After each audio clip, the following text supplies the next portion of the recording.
Que Prazer foi todo bom. meu. Bom, Fico nós acompanhamos, né, a doutora Carolina já há um bom tempo. Eu e a Elisa estamos lá no grupo de RFT, estudamos bastante sobre linguagem, ensino de linguagem, né? que legal. Isso aí. Ai, que bom, gente. Fico muito feliz, muito honrada e honrada com o convite de estar aqui também. Muito obrigada mesmo. Bom, então vou apresentar, né, a Carol, doutora Carolina Silveira. Ela é analista do comportamento certificada do CBA, supervisora, né, de casos de crianças com TEA, docente da especialização em análise do comportamento aplicada pelo Paradigma e fez doutorado e mestrado em psicologia pela UFSCar, com doutorado sanduíche na Bélgica, né? Especialista em clínica analítico comportamental. E, assim, a gente tem muita honra, assim, tá muito honrado de tê-la aqui, porque é uma profissional incrível que a gente acompanha, né? E tem admiração, e nós precisamos muito dessa parte de habilidades sociais, né? De conhecer melhor nós como professores, né? E mães, nós precisamos entender também bastante sobre habilidades sociais para auxiliar nossos pequenos. Então, sinta-se à vontade, Carol, estamos aqui para te Obrigada. ouvir. Obrigada, Camila, pela apresentação. Eu fico muito contente, muito honrada, feliz de poder falar para esse grupo de pessoas, né? Eu sei que tem muitos professores, professoras aqui, mães, né, também, pais. Então, eu fico muito feliz porque acaba que a gente tem um público muito grande de profissionais para a gente falar de psicólogos, de fonos e TOs, enfim, analistas do comportamento em geral. E não tenho tantas oportunidades de falar com o público de mães, professores, então eu fico feliz de ter essa oportunidade e eu estou realmente grata pelo convite e honrada de estar aqui podendo falar para vocês. Eu trouxe aqui uma apresentação breve para a gente falar um pouquinho de habilidades sociais de uma maneira mais organizada, assim, né? Um resumão. Achei que são alguns pontos importantes para trazer para vocês. E aí vocês fiquem à vontade para ir colocando perguntas aí no chat, e a gente vai consultando e respondendo ao longo da apresentação, ou no final também a gente pode conversar mais, bater mais papo mesmo sobre o assunto e as dúvidas e o que vocês têm interesse, tá? Imagino que devam ter muitos de vocês que já têm conhecimento, que vai ter muita coisa que não é novidade, enquanto para outros vão ser mais novidade, então vocês vão me dando feedback aí do que vocês gostariam de saber, tá bom? Eu vou compartilhar minha tela aqui com vocês e vocês só. Eu acho que você tem que permitir que eu compartilhe. Aqui tá que o anfitrião desativou o compartilhamento da tela do participante. Vamos ver. Carol, Agora. eu apanho desse Zoom. Às vezes eu consigo admitir as pessoas, às vezes não. Então, eu vou te pedir um favorzinho. Eu vou Se você admitindo, pode deixar. tá, obrigada. Tá, eu vou admitindo sim, já estou admitindo aqui. Então vamos lá, vocês conseguem ver minha tela, né? Sim? Então tá bom. Bom, então vamos falar um pouquinho de habilidades sociais, o desafio que é falar, né? Repertório de habilidades sociais. E lembrando aqui que quando a gente está falando de habilidades sociais, que a gente está falando não só de deficiência, né? Vou só tirar que eu acho que tem algum microfone aqui que está aberto, só para não atrapalhar vocês. Eu vou pedindo para vocês se eu ver aqui, tá bom? Quando a gente está falando de habilidades sociais, a gente está falando de um repertório que é extremamente amplo, extremamente complexo e que começa desde quando a gente nasce até quando a gente morre, né? Então acompanha a nossa vida toda. Não é algo que a gente tica, né? Aprendi, acabou igual caminhar, sentar, né? Igual esses marcos do desenvolvimento que a gente fala assim, andou, pronto, acabou, né? Não, habilidades sociais é uma coisa que começa desde o bebezinho, né? Quando ele começa a olhar para o pai, para a mãe, olha para um evento de interesse, compartilhar essa atenção, né? Até quando a gente se torna assim O bolo é bom, adultos, gostoso. verbalmente competentes, né? Que falam muito, que conversam sobre assuntos como comunismo, por exemplo, né? Como assuntos muito complexos, política, enfim, e a gente consegue desenvolver relações significativas, né, amizades, relacionamentos profundos, né, de amorosos, enfim.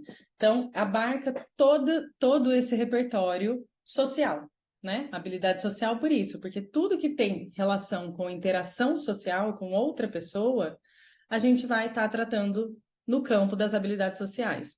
Então, é muita coisa, é muito amplo e é uma diversidade de repertórios que a gente pode ensinar para as nossas crianças, adolescentes e adultos, tá?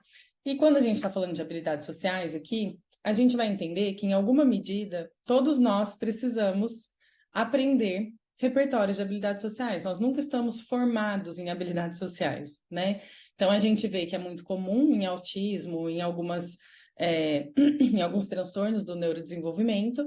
No entanto, mesmo crianças que são neurotípicas, adolescentes neurotípicos, enfim, adultos, em geral, é comum que tenham déficits em alguma área de habilidades sociais e que vão precisar continuar se desenvolvendo aí ao longo da vida, tá? Então, falando mais especificamente de autismo, né, que é o nosso foco maior, a gente tem no próprio diagnóstico, né, do transtorno ali no DSM, déficits persistentes na comunicação e interação social em vários contextos, como essa limitação na reciprocidade emocional e social, essa dificuldade de compartilhar interesses, estabelecer uma conversa, uma limitação na comunicação não verbal também, não verbal aqui querendo dizer muito dos gestos, das expressões faciais, da expressão corporal, né? Então, desses gestos corporais que a gente acaba interpretando e entendendo, né? Quando o outro está demonstrando, por exemplo, que não está bem, ou que está bem, enfim, e reagindo, correspondendo a essa emoção, né? Que a pessoa está demonstrando. Limitação em iniciar, manter e entender relacionamentos, com variações na dificuldade de adaptação do comportamento para se ajustar a essas situações sociais. Então, a gente tem aí uma variedade de indícios dentro da própria característica do transtorno do autismo, do espectro autista, que vai dizer para a gente que isso daqui trata-se de dificuldades, déficits de habilidades sociais, tá? Então, a gente já espera que com o diagnóstico do TEA, a gente vai enfrentar mais dificuldades em habilidades sociais. Isso já é mais esperado, tá? Como uma característica do próprio transtorno, tá bom? Não significa que pessoas que estejam no espectro não tenham interesse social, não tenham motivação social, não tenham desejo de estar com outras pessoas, de desenvolver amizades, não é isso. O que diz é que eles vão ter maiores déficits nos repertórios que permitem que eles sejam bem-sucedidos em fazer isso, tá? Não quer dizer que não tenha motivação social. Pode ter um déficit nisso, mas não é isso que a gente está dizendo aqui, né? Então, aqui no próprio conselho, né, nesse National Research Council de 2001, eles vão colocar aqui, tem bastante gente entrando, tá? Então, eu estou admitindo aqui enquanto eu estou falando com vocês. Crianças com autismo frequentemente vão apresentar dificuldades de formar e manter relacionamentos com pares, compreender sutilezas da comunicação social, por exemplo, interpretar dicas não verbais como expressões faciais e gestos e participar em brincadeiras simbólicas. Então, isso daqui é só uma citação, né, que a gente tem aí um conselho, né, grande de experts que vão dizendo para a gente o que, baseado nos estudos e nas evidências mais atuais que a gente acompanha, o que a gente pode esperar quando a gente está falando de autismo aí e habilidades sociais, tá? Mas por que, enfim, é importante a socialização? Por que a socialização em si deve ser um ponto para a gente olhar nas nossas intervenções? E aqui, intervenções, eu estou falando de uma maneira mais ampla, tá?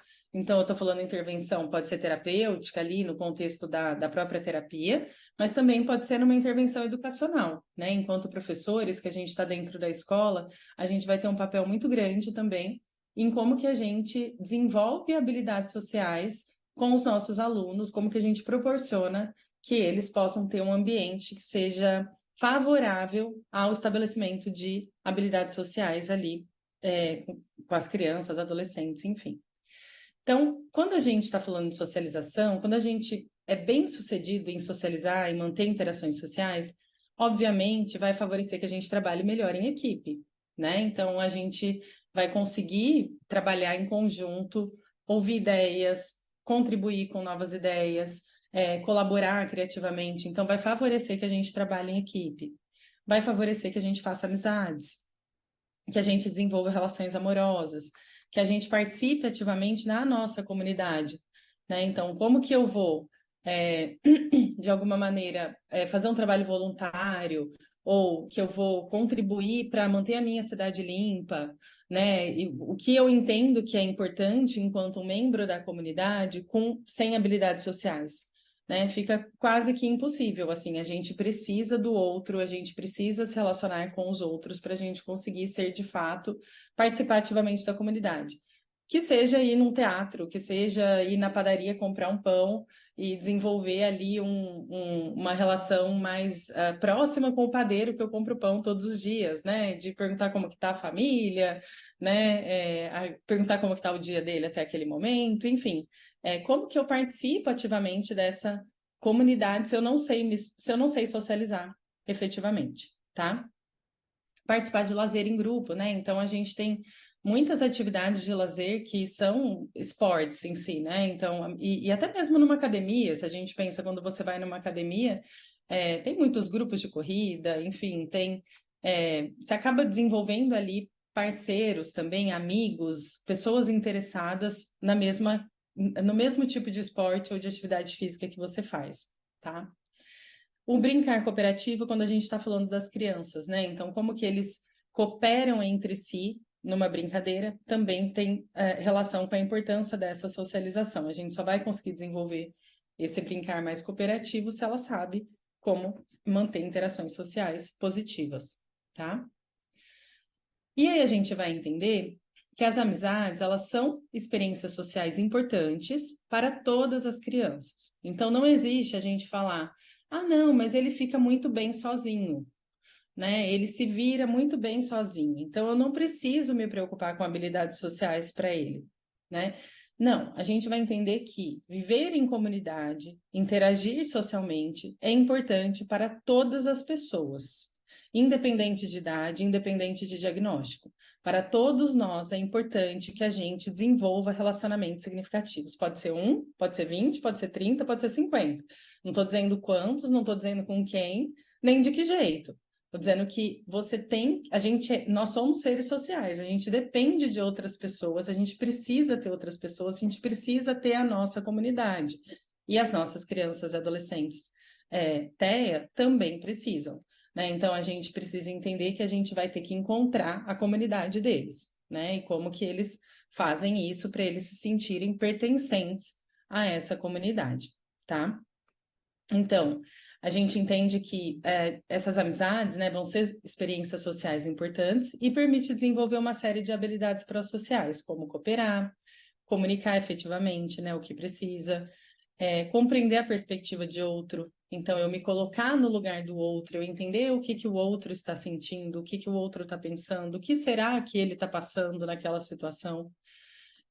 Regular emoções, quando a gente está falando de regular emoções, tem muita relação com o que a gente entende de eu sei o que eu estou sentindo e eu vou me comportar da melhor maneira em relação a essa emoção que eu estou sentindo. Então, eu posso estar muito brava, mas eu não vou chegar aqui e começar a falar um monte de palavrão para vocês, né? Eu vou entender que eu estou num contexto social que isso não cabe, né? E eu não vou fazer isso por mais brava que eu esteja, né? Eu vou pedir por gentileza, eu vou falar, gente, olha, sei lá, o que é que tá me deixando muito brava, né? Eu vou agir de acordo com a situação social, por mais que eu queira muito xingar naquele momento.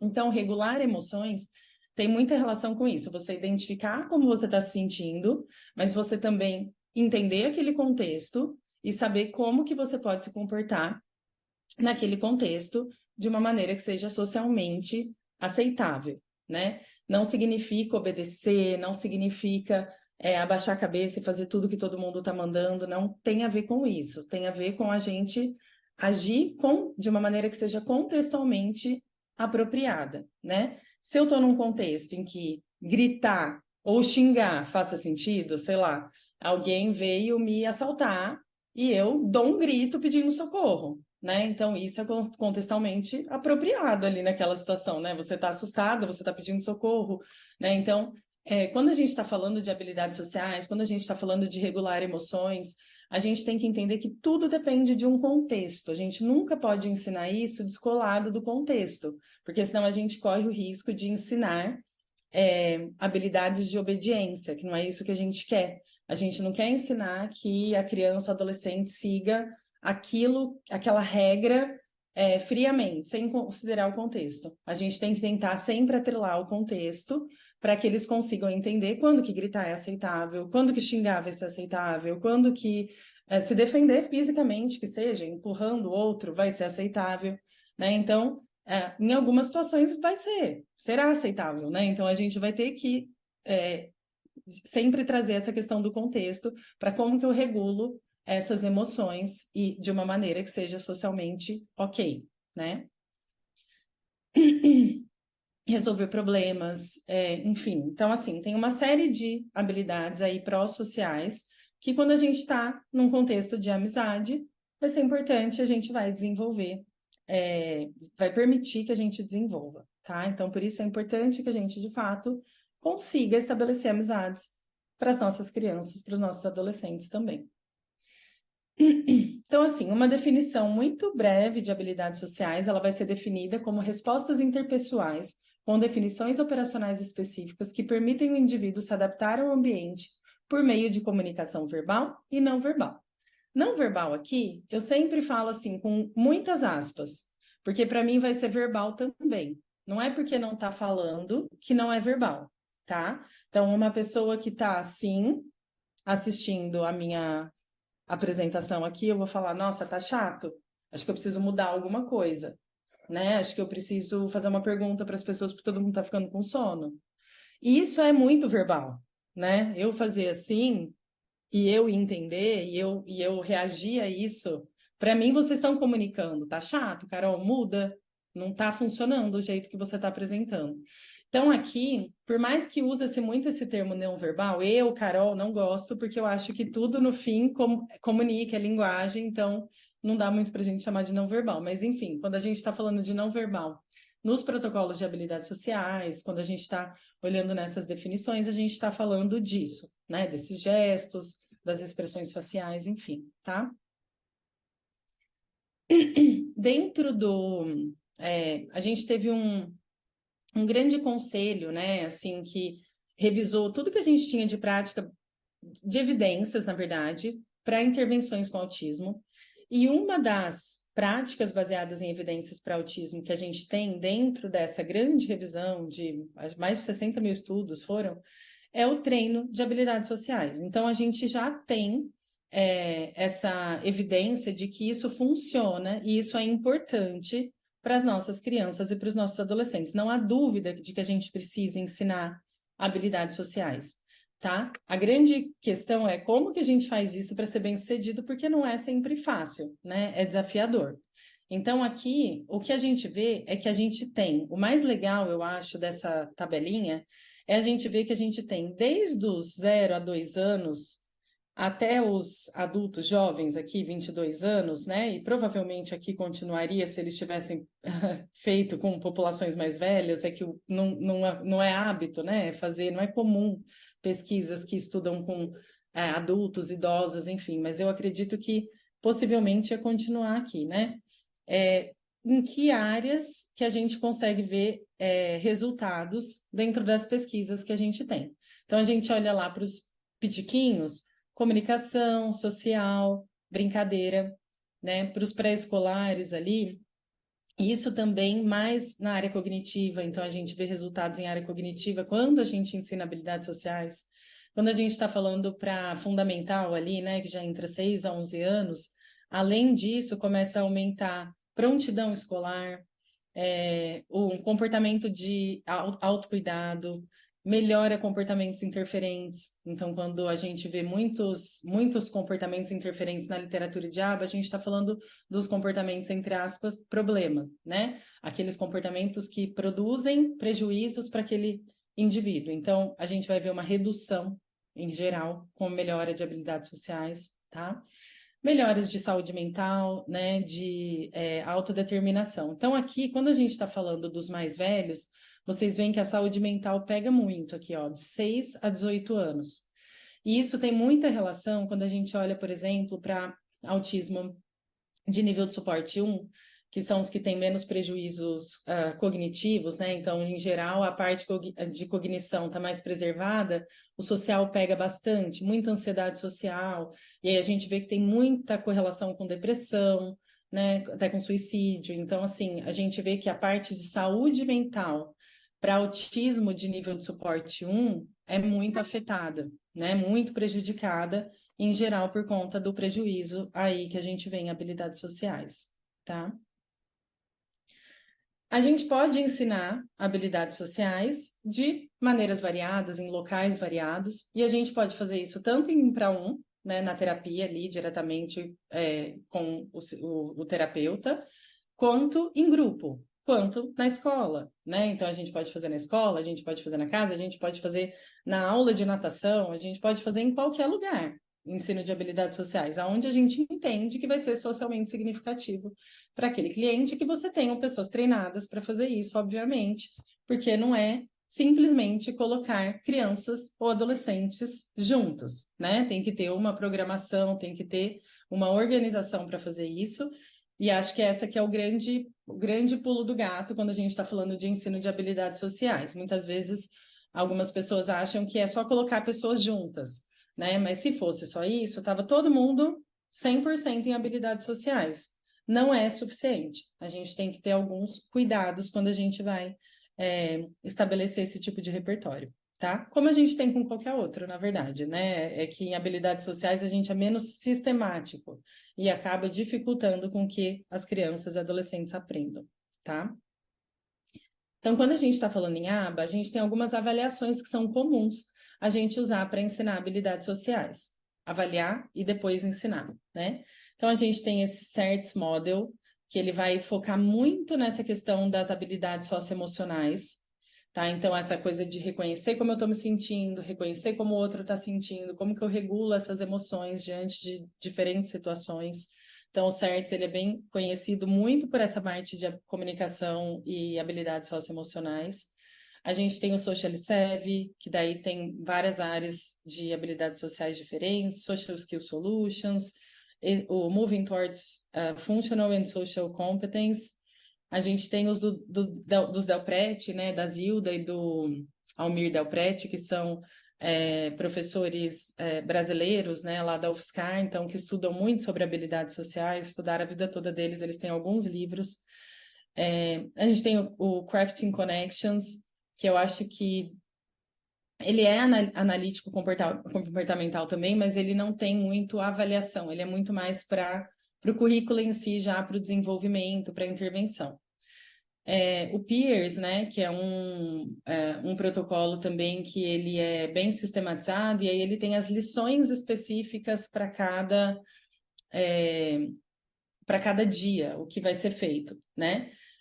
O PEERS, ele não é analítico comportamental em si, ele é um modelo específico para ensino de habilidades sociais, tá? Então, ele tem ali essas lições fixas, né, ao longo das sessões, e quando termina, acabou o grupinho, e aí você pode ou recomeçar ou refazer um outro, mas ele tem já um modelinho do começo ao fim, para como que você roda, e é muito comum de fazer também em escolas, né? Nos Estados Unidos, o PEERS é um que é bem famoso por ser rodado em escolas, em contraturno, né? Ou no fim do período escolar.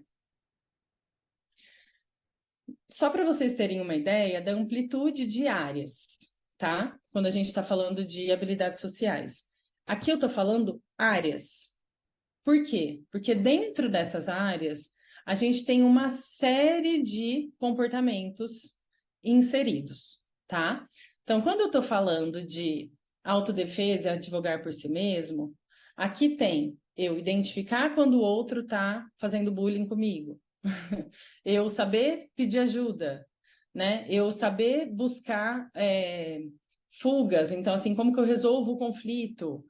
Com quem que eu falo, quem que é seguro procurar quem que não é, né? Então, aqui é uma série de comportamentos que eu posso elencar que está dentro dessa grande área, que é a autodefesa ou advogar por si mesmo. Então, como que eu me defendo? Diante de uma situação que eu estou em desvantagem, como que eu me defendo? Ou como que eu advogo por necessidades que eu preciso?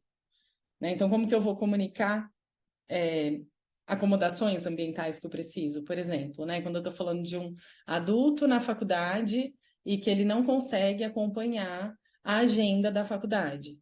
Como que ele vai chegar até o chefe do departamento da universidade e falar: eu não consigo acompanhar essa agenda, eu preciso de uma acomodação na agenda, eu preciso de que vocês mudem a maneira que eu vou seguir essa agenda, esse cronograma, porque para mim assim não está funcionando. Então, como que eu ensino esse tipo de habilidade? Então, tudo isso está aqui dentro, por exemplo, dessa área de autodefesa ou advogar por si mesmo, né? A área de cooperação e trabalho em equipe, por exemplo, eu tenho uma série de habilidades ali. Se eu não consigo nem brincar perto de uma outra criança, como que eu vou cooperar? Né? Como que a criança vai cooperar? Se eu não consigo ouvir a instrução que está sendo passada para o meu grupo, como que eu vou conseguir depois cooperar com o meu grupo? Né? Então, aqui tem é como se fosse o que a gente chama em análise do comportamento, uma análise de tarefas. Então, a gente pega uma grande área e fala assim, o que que a pessoa precisa saber, quais comportamentos estão envolvidos em um trabalho em equipe? Que comportamentos são esses? Então, é como se a gente pegasse um vídeo de crianças fazendo um projeto. Vamos fazer um projeto de fazer um planetário aqui. E a gente vê tudo que elas têm que fazer. Elas têm que pesquisar na internet, elas têm que pedir ajuda para os pais para comprar os materiais, elas têm que. O que elas têm que fazer? O que elas têm que saber fazer? Né? Então, a gente vai pensar sobre essas habilidades e coloca-se nas avaliações para a gente ver se as crianças já sabem fazer isso ou não, e a gente poder avaliando e definir aonde que tem déficits nessas habilidades específicas de cada área. Então, assim, em geral, as avaliações são extensas, muito extensas, as avaliações de habilidades sociais, porque são muitos repertórios possíveis de serem trabalhados. Uma pessoa que tem dificuldade em habilidades sociais vai ter dificuldade em todas as áreas? Provavelmente não, tá? Em geral, ela vai ter muito potencial em algumas áreas e vai ter déficit em outras. Pode acontecer de ter déficit em todas? Pode, acontece. Mas dificilmente vai zerar uma avaliação toda. Vai ter alguns comportamentos que já tem e que a gente vai ter como ponto de partida até para ver o que é o potencial, né, dessa criança, desse adolescente. Então, por exemplo, eu pego uma criança que pontua muito bem na resposta social precoce, na comunicação não verbal, na motivação social, iniciação e reciprocidade, no brincar e lazer, mas não pontua nas outras. Eu não preciso ir lá e falar, então, agora eu vou trabalhar em adaptabilidade e flexibilidade porque ela não tem nada. Não. Eu posso aumentar essas que ela já tem e deixar as outras para depois. Eu posso definir isso de acordo com a demanda, né? Então, sei lá, dentro da escola, trabalha-se muito em grupo, né? Isso é algo muito comum, eles trabalham muito com projetos, muito com vivências ali que o grupo todo tem que participar, né? Então, eu vou olhar para pontos dessa avaliação que me permitam que essa criança melhore nesse trabalho em grupo, né? Então, o que que é que para aquela criança, naquele contexto que ela vive, é de fato socialmente significativo. Não adianta eu pegar o protocolo dela, olhar e falar assim, ah, bom, ela zerou em comunicação não verbal, vou começar por aqui. Mas por quê? Para quê? Para quem? Né? Então, a gente sempre vai ter que se fazer essas perguntas em habilidades sociais, para quem que é? E eu não quero fazer isso para agradar a escola, para agradar o pai, a mãe, que querem que a criança faça isso. Meu sonho é que a minha criança brinque de faz de conta. Essas coisas que a gente, como pais, tem de espelhar nas crianças, né? Eu quero muito que o meu filho goste muito de livros. Tá, mas ele não gosta, ele gosta de construir coisas, né? Ele não vai acontecer, né? talvez o outro filho, mas esse não, né? Então, assim, a gente tem que saber identificar, quando a gente está falando de habilidades sociais, é socialmente significativo para aquele indivíduo, para aquela criança, para aquele adolescente, né? Então, se para ele a gente entende que ele tem um grande potencial na parte de jogo social, eu vou focar aqui com ele, porque ele vai bem nisso e para ele vai ser muito socialmente significativo se eu coloco objetivos nessa grande área, por mais que ele esteja zerado nas outras. Tanto faz. O importante é que ele esteja desenvolvendo ali dentro do que para ele faz sentido a gente investir, tá? Então nunca é o protocolo pelo protocolo. O protocolo, ele vem para trazer informação, mais informações sobre aquele indivíduo. Só isso. Ele funciona para informar, tá? Ele não é ponto de partida para intervenção, tá? Então, aqui, só alguns exemplos de, para quem nunca trabalhou com habilidades sociais, do que são alvos, assim, comuns da gente trabalhar, tá? Ensino de habilidades sociais para autistas. Então, responder a cumprimentos, por exemplo, é um tipo de pontuação que pode ter lá no protocolo que você vai falar, vai ser importante eu trabalhar isso daqui. De novo, eu vou ter que ensinar todas as crianças autistas a responder a cumprimentos? Não, tá? Às vezes, isso daqui a gente vai ver que não está fazendo sentido nenhum colocar para aquela criança, porque não faz falta. Sei lá, chega na sala de aula dela, ninguém responde. Todas as crianças não respondem. Então, por que eu estou trabalhando com aquele coitado a responder cumprimentos de todo mundo? Não faz sentido, tá? Todos os amiguinhos não fazem isso, então tudo bem, a gente não vai colocar isso, tá? A outra coisa, né? Eu vejo que é muito difícil para ele, porque ele tem vergonha, porque ou porque ele simplesmente ainda não está aí, não chegou nesse ponto de falar assim, olha, quando me cumprimenta, é educado se eu responder, mas ele ainda não está nesse nível de regra, de entender isso. Então, ele pode até aprender, mas aquilo não vai ter validade social na vida dele. Porque ele vai estar fazendo isso somente porque você está colocando que aquilo é importante. Mas na vida dele, ele não ganha nada com isso. Ele só está fazendo para cumprir porque você está mandando, vamos dizer assim, né? E você está garantindo que isso aconteça com o controle que você tem das variáveis ambientais. Então, você pode ensinar? Pode.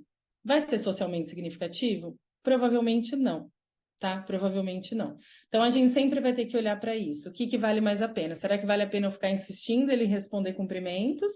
Ou será que vale a pena eu ensinar ele a brincar junto com um amigo, cooperativamente? Que para ele isso está fazendo falta. Porque isso produz muita briga na hora de pegar brinquedo, porque isso atrapalha o desenvolvimento do grupinho ali na hora do intervalo da escola, por exemplo. Então, isso faz muito mais sentido, porque para ele vai prejudicá-lo menos no dia a dia, ele vai conseguir se manter no intervalo e ser bem-sucedido no intervalo com os amiguinhos, por exemplo, do que responder a cumprimentos. Então, isso pode ou não ser importante. Só lembrando que são exemplos, tá? A gente nunca vai ensinar a mesma coisa para todo mundo.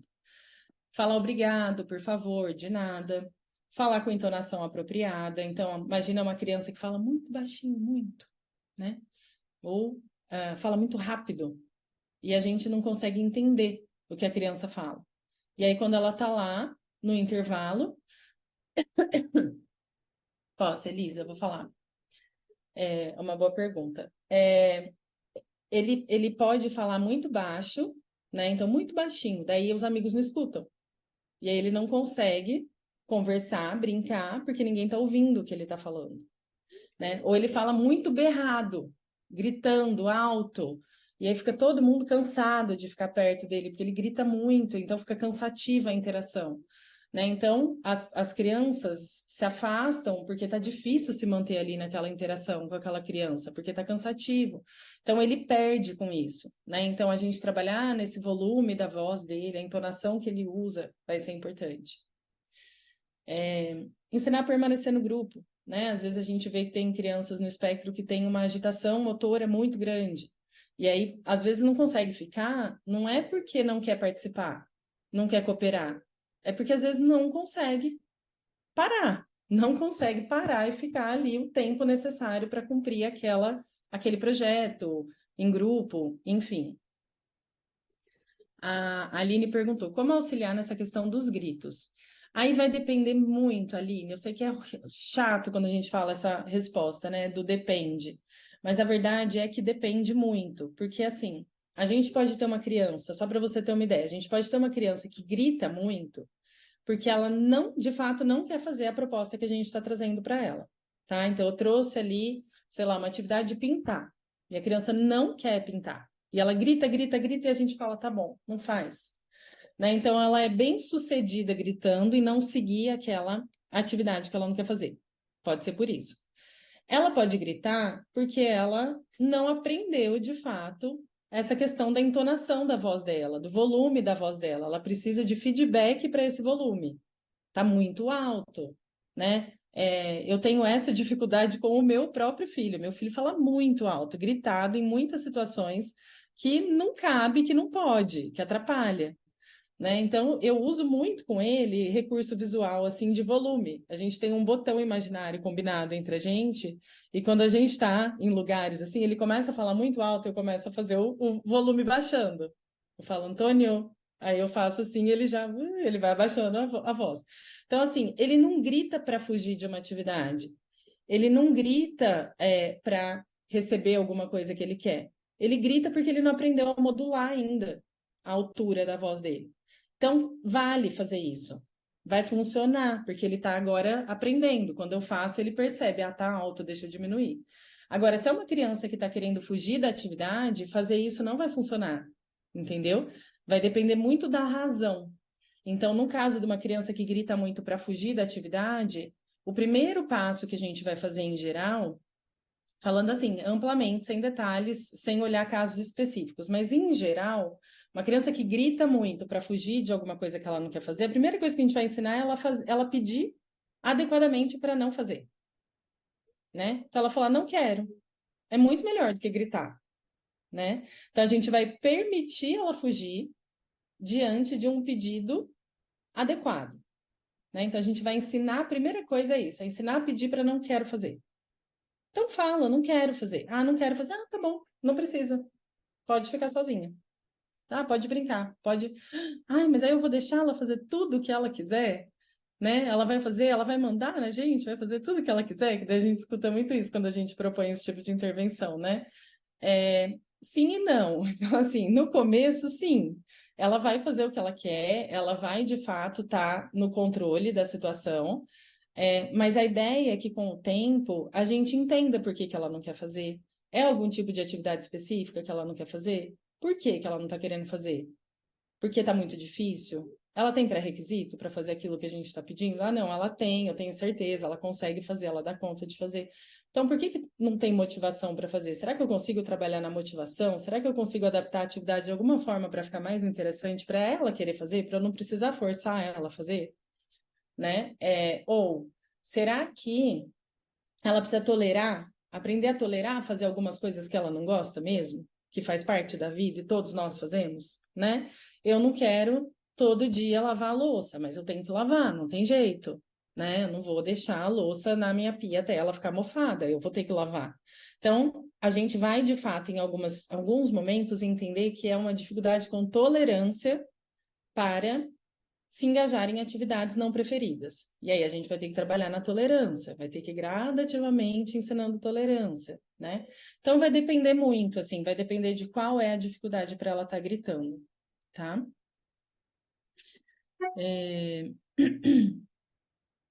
E tem alguma estratégia para controlar a agitação para realizar as atividades? Quando a gente está falando da agitação, é a mesma coisa. Em análise do comportamento, tudo depende. Não tem nenhum comportamento em si que a gente vai falar, gritou, faz isso. Corre muito, faz isso. Nenhum. Por isso que é difícil. Porque em todos eles a gente vai colocar num processo que a gente chama de uma avaliação funcional.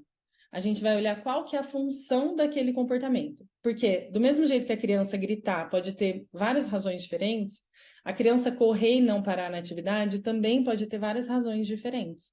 Ela pode correr muito, ser muito agitada por uma questão sensorial mesmo, né? Então, ela tem, de fato, uma necessidade sensorial de se movimentar, de não parar.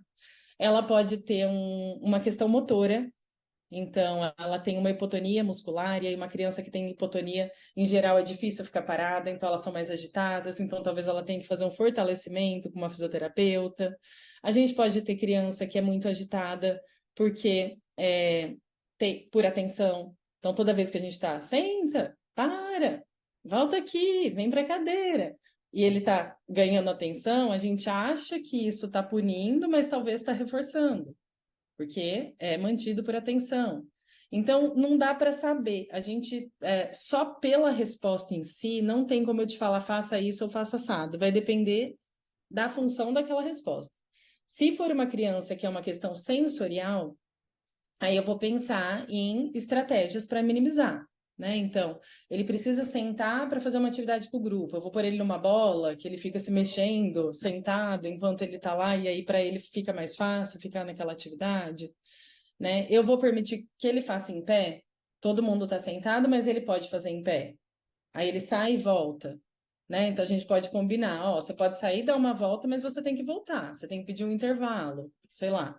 Então, assim, a gente pode pensar que maneiras que a gente dribla essa agitação sensorial que faz parte dele, que não vai embora, que ele vai conviver com isso, e que a gente vai ensinando ele como que ele consegue vai ajudando ele a se manter nas atividades, mesmo com a necessidade que ele tem de se movimentar. Então, vai depender muito da razão, tá?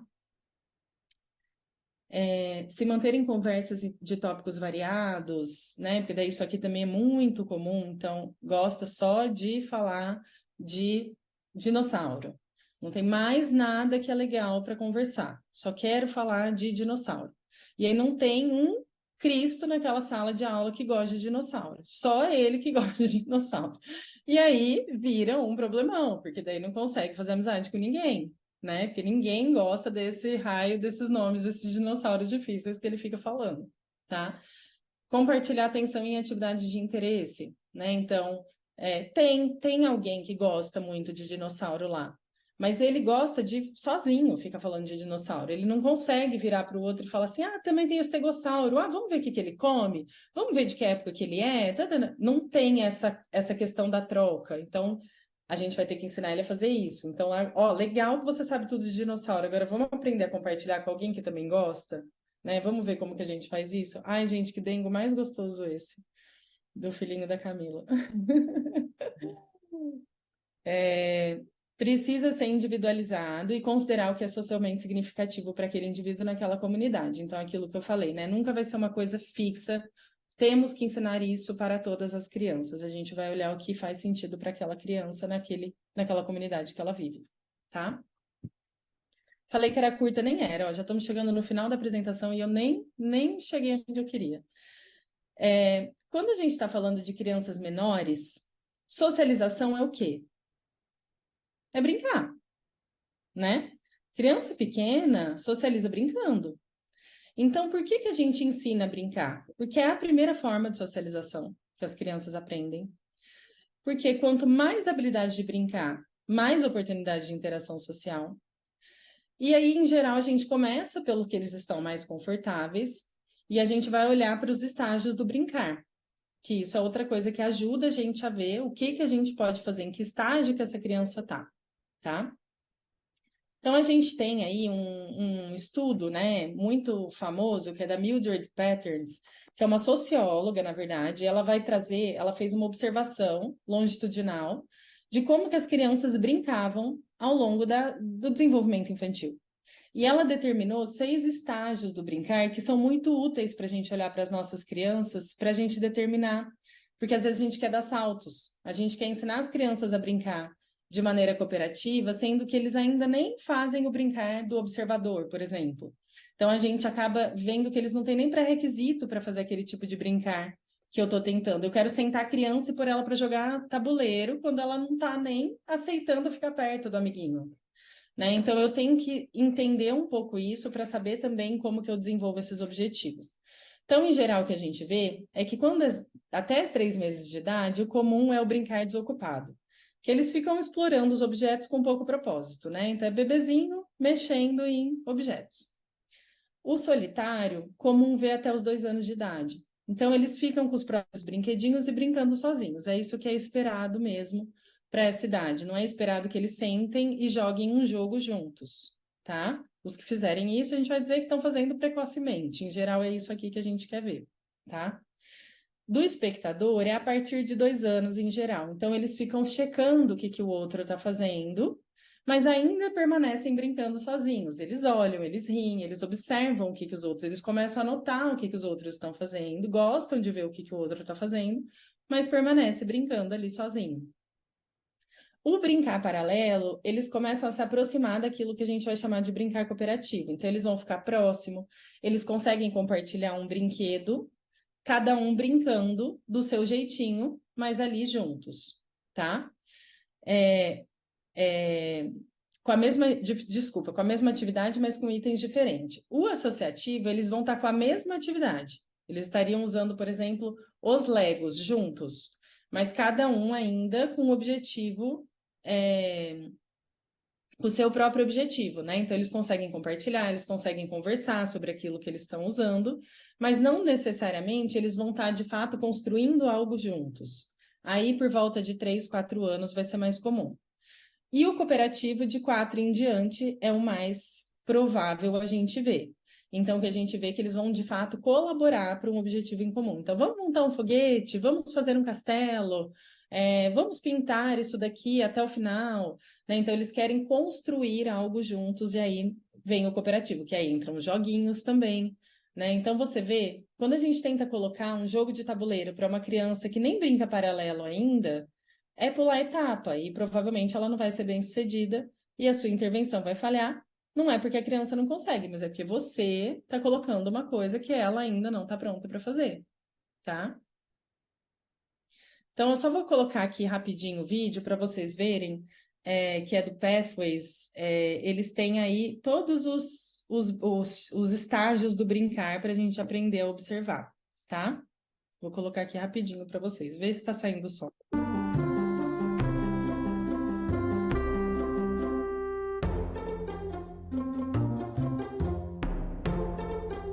Esse é o brincar desocupado, né? E é o solitário.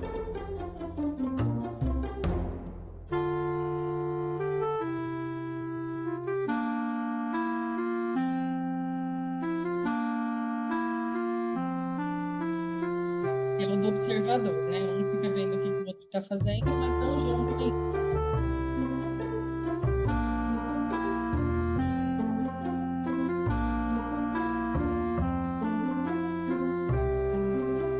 Aqui o paralelo, usando o mesmo item, né? Mas cada um fazendo as suas coisas.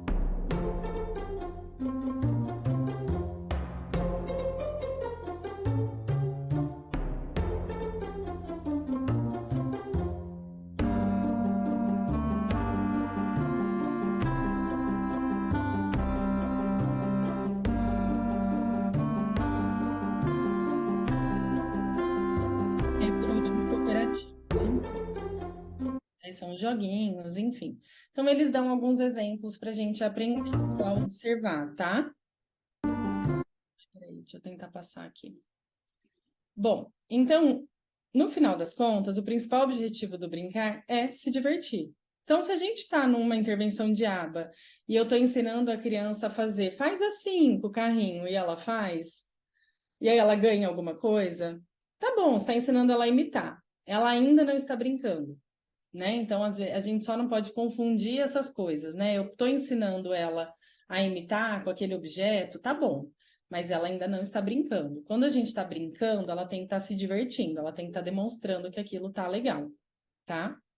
Então, precisa ser divertido. A gente precisa garantir reforçador intrínseco. O que é um reforçador intrínseco? É um reforçador natural, né? Ela tá brincando porque eu tô falando isso aí, muito bem, que lindo, ou porque eu tô entregando um item que ela quer na sequência, a gente ainda vai dizer que ainda não tá brincando. A gente vai falar que ela tá brincando quando ela montar o quebra-cabeça e ver o quebra-cabeça montado é legal. Ela não precisa de mais nada, é isso que é legal, tá? Ou porque ela tá montando uma torre, um castelo, e aí a hora que o castelo fica pronto, ela gosta, né? Então, ela não precisa de nada externo, arbitrário, para estar ali fazendo aquilo. Vou passar isso daqui. A gente tem algumas estratégias baseadas em evidências para ensino de habilidades sociais, que são as mesmas para as outras habilidades que a gente ensina, não muda, tá? Então, isso é uma coisa que acho que é muito importante a gente lembrar. Habilidades sociais, habilidade de comunicação, de autocuidado, de acadêmica, qualquer habilidade, qualquer comportamento que eu vou ensinar, são as mesmas coisas, as mesmas estratégias baseadas em evidências, tá? Videomodelação é uma, treino de habilidades comportamentais, que é um treino bem específico do que a gente usa em análise do comportamento, modelagem e reforçamento, então apresentar reforço. Em caso de brincar de habilidades sociais, eu tenho que tentar buscar reforçador natural o máximo possível, porque no contexto natural são esses reforçadores que eles vão encontrar. Videomodelação, né, já está aqui repetido. Ensino incidental é a gente aproveitar as próprias oportunidades do ambiente para ensinar. Então, a criança foi ali, sentou perto de uma outra criança. Eu falo, que bom, vou trabalhar o brincar paralelo. Aí eu coloco uma caixa de Legos para os dois.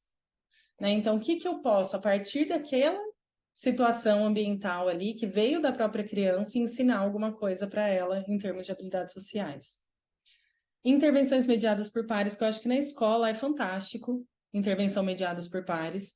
Então, você treina um par, em geral neurotípico, ou que seja neurodivergente, mas que tenha mais habilidades, que consiga mediar para aquele par que precisa desenvolver aquela habilidade específica. Podem ser pares diferentes também, não precisa ser uma criança sempre, né? Mas então eu tenho uma criança ali que ela é muito hábil em se comunicar. E eu tenho a minha criança que não é hábil em se comunicar na hora da rodinha, não sei. Então, eu posso pedir para essa criança muito hábil, dar dicas para essa criança que não é hábil, ela falar, olha, ele está te perguntando. A própria criança funciona como uma mediação para que esse par responda, tá? Então, você usa as próprias crianças. Por que isso é legal? Porque você você deixa mais inclusivo mesmo ali aquele contexto e não fica aquela interferência do professor o tempo todo, do adulto. É eles mesmos se resolvendo ali na socialização. Fica bem interessante na escola usar os pares para isso, tá? Scripts também. Nossa, dá para usar muito script com as crianças. Então, eles têm bastante dificuldade de fazer perguntas quando vai falar sobre o fim de semana. Então, a gente deixa uma colinha ali de coisas que eles podem perguntar para o amigo, que pode facilitar a vida deles. É claro que tudo isso a gente quer esvanecer em algum momento, que eles não precisem disso para sempre, mas que no processo de aprendizado isso possa auxiliar, tá? Nos grupos sociais, né? Então, alguém perguntou aqui sobre isso, a gente chegou nesse pedaço aqui. Deixa eu ver aqui. Deixa eu voltar, que eu não lembro qual que era a pergunta. Critérios para organizar os grupos de habilidades sociais. Então, a gente tem que... os grupos sociais, a gente pode determinar o local do grupo, né? Em geral, a gente vai querer que seja um lugar que tenha ambientes parecidos com o ambiente natural, ou a gente traz estímulos que vão lembrar esse contexto social da escola, por exemplo, que é onde eles vão ter bastante interação social. E eu vou ter que ter alguém responsável durante aquele grupo para coordenar, né? Um terapeuta que seja um terapeuta líder que vai coordenar aquele grupinho. O que eu uso no grupo social que é importante? Na avaliação, durante o processo de avaliação, eu vou usar alguns critérios para determinar como que as minhas crianças vão ser agrupadas para aquele grupinho. Então, uma delas é a idade, mas não é a única. Idade é uma delas. Então, a gente vai ter ali uma faixa de idade que não seja muito diferente. Então, vou fazer ali de 3 a 5 anos, de 6 a 9, por exemplo. Eu não quero crianças, lógico, de 12 anos com crianças de 3 anos, não vai fazer sentido. Mas uma faixa de idade parecida, tá? Esse não é o único critério. O segundo critério é as áreas que eu vou trabalhar. Não adianta eu ter uma crianças de 3 a 5, uma vai trabalhar conversação, sei lá, comunicação não verbal e atenção compartilhada, e as outras vão trabalhar áreas totalmente diferentes. Como que você vai pensar nas atividades para casar todas essas áreas? Então, em geral, você tem que considerar também o que que você precisa trabalhar. A gente vai tentar colocar crianças que tenham áreas para serem desenvolvidas parecidas, tá? E o terceiro critério é interesses, né? Porque, no fim das contas, interação social, a relação é essa, né? Eu quero conviver com essa pessoa, eu quero ter amizade com essa pessoa, eu quero conversar com essa pessoa porque ela também gosta de coisas parecidas que eu gosto. Senão eu também não vou querer, não vou ter muito interesse em conversar. A gente também é assim, né? A gente também desenvolve amizades desse jeito. Eu não vou conseguir desenvolver amizade com alguém que, sei lá, gosta só de futebol, só sabe falar disso. Eu não consigo falar de futebol, não gosto de futebol, não sei falar de futebol. Então não adianta eu ficar, eu vou aprender a cumprimentar, responder, fazer perguntas, sendo que eu não tenho interesse em futebol. Eu posso até saber fazer perguntas, mas eu não quero saber sobre esse assunto genuinamente. Então não vai funcionar, né? Então eu tenho que olhar também interesses, tem que bater, tá? E aí eu vou definir como todas as outras áreas que eu faria. Comportamento socialmente significativo, eu preciso ter objetivo mensurável. Então não adianta nada eu falar assim, o objetivo é desenvolver amizades. Tá, mas como? Que jeito? O que que ele precisa fazer? Precisa ser objetivo mensurável ali para eu coletar. Usar intervenção baseada em evidências, coletar dados, analisar os dados para tomar decisões. Então, quando que eu mudo, não está dando certo, ou está dando certo, vou continuar assim, tá? Treinar e monitorar essa equipe e garantir generalização. Não adianta nada no grupinho estar fazendo tudo, chega lá na escola com os pares e não faz. Eu preciso programar para que isso aconteça em outros contextos, com outras pessoas, com outras brincadeiras também, tá? Então, aqui é só um exemplo, né? Eu tenho lá uma área global, eu vou ter a área específica ali do próprio protocolo, e eu vou ter o objetivo individual daquele aluno, tá? Então, o que que eu espero que ele faça ali no grupinho social para eu dizer, não, isso daqui ele aprendeu, essa habilidade agora ele tem, tá? E aí a generalização que a gente falou, né? Ao longo do tempo, através de contextos, estímulos, comportamentos. Vou fechar aqui para a gente poder falar das perguntas, tá? Que eu já tenho aqui algumas referências para vocês. E eu vou fechar aqui só para a gente poder responder as perguntas que eu falei demais. Obrigada. Amei! Que bom, Muito bom, obrigada. nossa, parabéns. Que bom.